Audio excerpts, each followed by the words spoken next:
వారు they will always go against other people. వారు ఎప్పుడు కూడా ఇతరులకు వ్యతిరేకంగా పనులు చేస్తూ ఉంటారు. When you face like that people, అటువంటి వారిని నువ్వు ఎదుర్కొన్నప్పుడు, Lord, I need victory, ప్రభువా నాకు జయము కావాలి, I forgive those people, నేను వారిని క్షమిస్తున్నాను, I hand over them to you. ప్రభువా వారిని నీకు అప్పగిస్తున్నాను. సో శత్రువులను క్షమించండి, వాళ్ళ పేర్లు చెప్పి దేవునికి అప్పగించండి. అలాంటి శత్రువులను క్షమించండి, శత్రువులను క్షమించండి, వాళ్ళ పేర్లను ఎవరికి అప్పగించాలి? దేవునికి అప్పగించి. ఏంటి చెప్పాలి? దేవుడికి అప్పగిస్తే మంచిగా పెళ్లి చేస్తాడు, మనమైతే వాళ్ళు పెళ్లి చేయలేరు.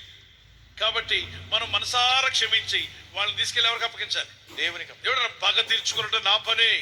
అన్యాయముగా నీ మీద చెలరేగిన వారు, అన్యాయంగా నీకు విరోధంగా మాట్లాడుతున్నవారు, దూషిస్తున్నవారు, బాధ పెడుతున్నవారు, ఇబ్బంది కలిగిస్తున్నవారు శత్రువులు ఉన్నట్లయితే బాధపడకు నా కుమార్తె, నా కుమారుడా, పగ తీర్చుకుంటే నీ పని కాదు, అది నా పని. నేను జవాబు చెప్తాను, మీరు చెప్పొద్దు. మీరు చెప్తే మీకు మనశ్శాంతి లేకుండా చేస్తారు, వాళ్ళు ఇబ్బంది కలుగు చేస్తారు. సమాధానం నేను చెప్తా, నాకు అప్పగించమన్నాడు. కాబట్టి శత్రువులను, ఇబ్బంది పెట్టు వారిని, బాధించు వారిని, అవమానపరచు వారిని మనం ఎదురాడినప్పుడు, అటువంటి వారు మనకు ఎదురుపడినప్పుడు వారి పేర్లు చెప్పి ప్రార్థన చేయండి, దేవునికి అప్పగించేయండి. ప్రభువా ఈ భారం నీ మీద మోపుతున్నాను, ఈ చింత నీ మీద మోపుతున్నాను. నువ్వైతే చింత లేకుండా ఉండాలి, సమాధానంగా బతకాలి. దేవుని కృప నీకు తోడే ఉండును గాక. నెక్స్ట్ రాసుకున్నప్పుడు this chains God will break down.